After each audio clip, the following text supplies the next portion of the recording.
Windwall Technology India Private Limited is an ISO 17025 NABL accredited laboratory established to conduct performance testing on building facades, windows, doors, handrails, glazing, etc. as per the various international and national standards.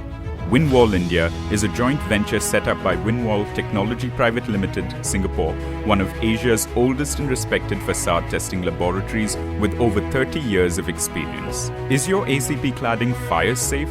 The strength of a chain is to be checked at its weakest link.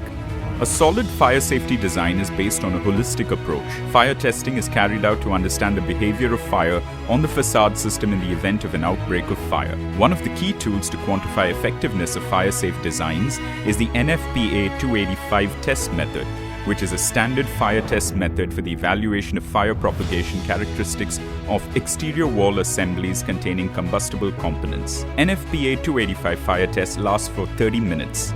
During testing, the fire propagation characteristics are recorded. Windwall's commitment to safety has now made it the first private fire testing facility in India.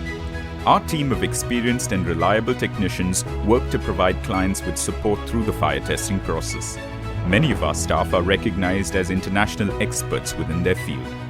Windwall India works day to day to help you reach your objective by providing impartial and confidential testing services and also provides a wide range of tests. Windwall, safe facade, safer world.